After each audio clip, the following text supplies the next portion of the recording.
Oi, gente, bom dia. Tia Denise aqui hoje, professora dos adultos da EBD.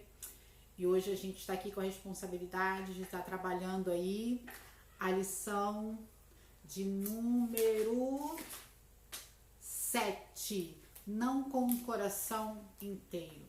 A gente tem falado nesse período aí sobre o período de monarquia durante a Bíblia, os seus reis, a forma dos seus reinados. Vamos relembrar aí que a gente falou um pouquinho sobre Saul. A galera que estudou, que fez a lição, entendeu, sabe que Saul foi rejeitado por Deus por sua desobediência, sabe quais foram as consequências.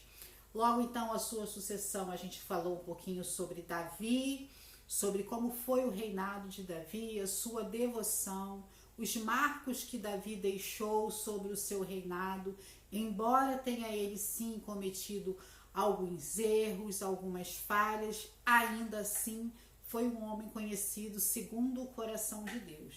E nós falamos um pouquinho sobre isso, sobre essas características, sobre os legados deixados.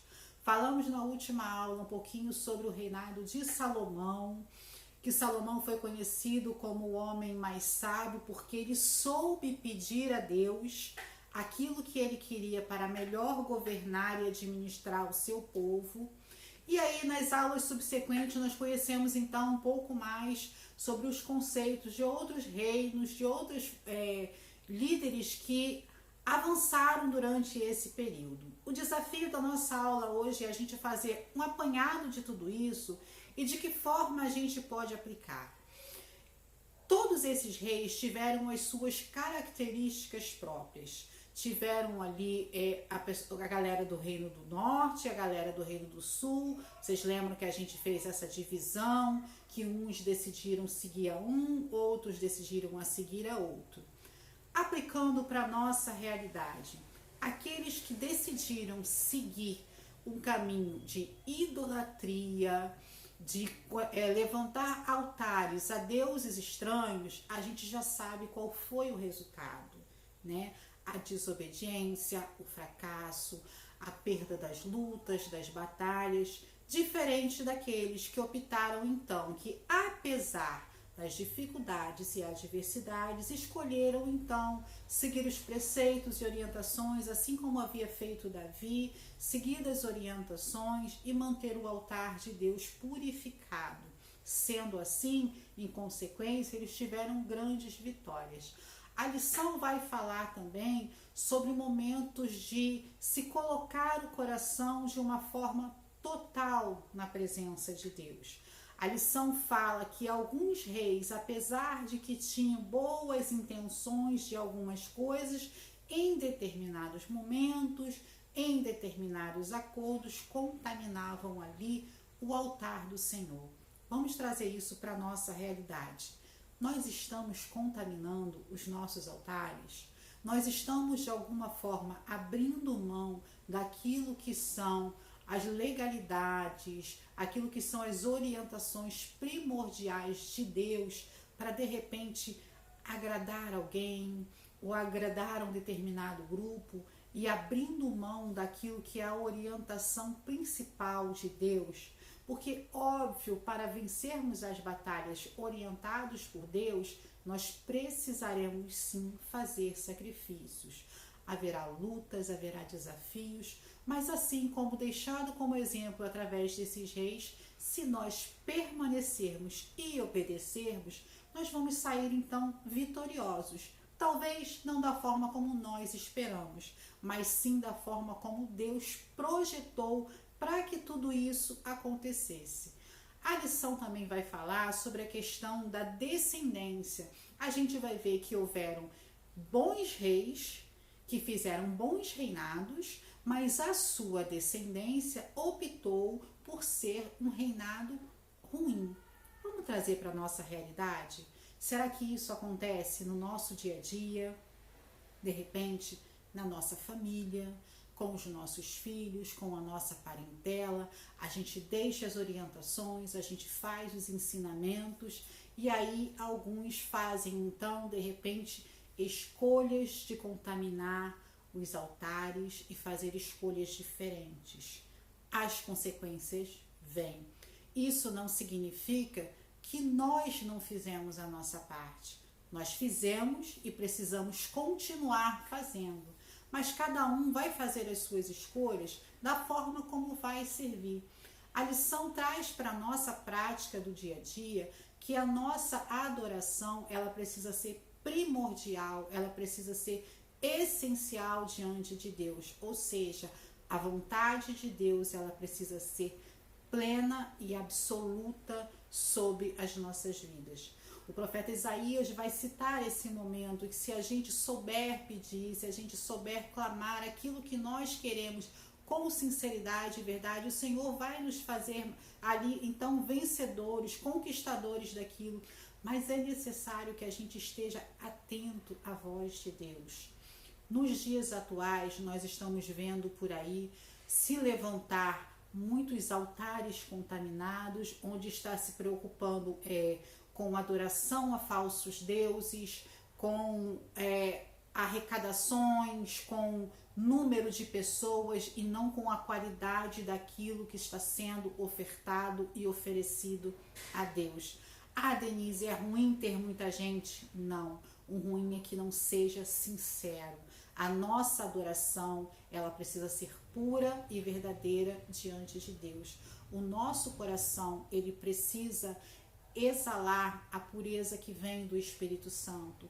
E para isso, para esse nível de intimidade, nós precisamos sim manter a nossa vida no altar, diante de Deus, fazendo a vontade dele, buscando a orientação dele.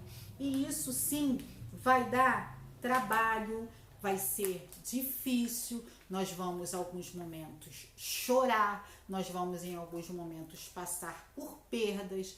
A gente pega a lição de hoje e a gente vai ver que houve momentos de determinados reis que passaram por batalhas que estava tudo completamente perdido.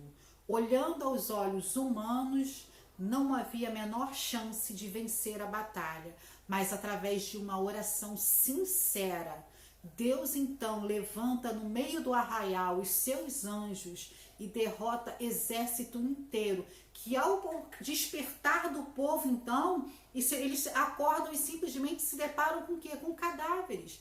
Ou seja, eles nem precisaram enfrentar a luta, porque a oração foi tão sincera, foi tão verdadeira. A devoção e a vontade de fazer a vontade de Deus naquele momento, mediante o arrependimento de reconhecer as suas falhas, foi tão grandiosa que Deus então ouviu. Deus, ele está sempre pronto para nos atender, para nos acolher, para ouvir as nossas súplicas, para que o nosso arrependimento chegue até Ele, porque é isso que Ele espera de nós. Arrependimento, devoção, sinceridade.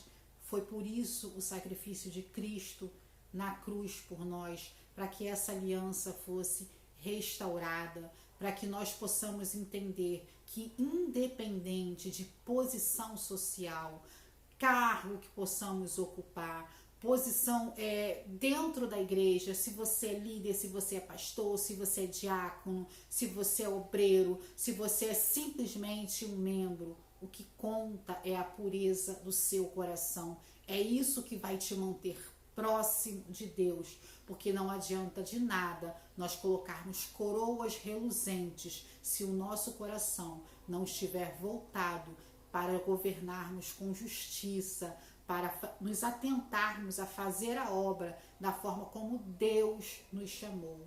Então, nesse período em que a gente está estudando, o período da monarquia, dos grandes reis, dos ensinamentos que eles nos deixaram, nós precisamos, nós temos dicas aí, a titia já tem falado isso, sobre quem obedeceu, qual foi o resultado, quem desobedeceu, qual foi o resultado. Lembrando aí, Saul desobedeceu, morreu ao fio da própria espada. Davi, ao obedecer, deixou então o seu legado. Apesar de ter errado, ele se arrependeu sinceramente e ficou então conhecido até hoje como homem segundo o coração de Deus. Eu quero desafiar você, Primeira Igreja Batista de Figueira, qual legado você tem deixado? Qual é o tipo de reinado que você tem vivenciado? O que as pessoas vão falar e vão comentar quando comentarem de você, poxa, fulano é um exemplo, fulano é alguém que busca, ou é aquele que, poxa, aquele irmão está sempre semeando uma discórdia, poxa, nunca quer fazer nada, mas está sempre criticando o trabalho do outro. É um momento da igreja estar unida. Um reino dividido, ele jamais vai subsistir. Nós, quanto igreja, estamos vivendo os últimos tempos na Terra. Precisamos estar unidos, precisamos unir força, precisamos entender que o nosso maior objetivo nesse momento, aqui na Terra, é ganhar almas para o reino. Jesus Cristo está voltando e Ele conta conosco para ganharmos essas almas, para entrarmos nessa guerra, porque Ele é o nosso general, Ele já nos fez mais do que vencedores, e se nós confiarmos, não quer dizer que nós não podemos nos sair machucados ou feridos, mas a certeza nós temos, seremos mais que vencedores. Que Deus abençoe você, que Deus abençoe a sua casa, a sua família, que você possa crescer em graça e conhecimento. Continue colocando em prática aquilo que a gente tem estudado, e nas nossas próximas aulas presenciais a gente volta com os nossos bombons, a gente volta com os nossos debates, e eu conto com vocês para estarem estudando já a próxima lição de número 8, com o desafio da tia já de vocês responderem as perguntas. Beijo, Deus abençoe.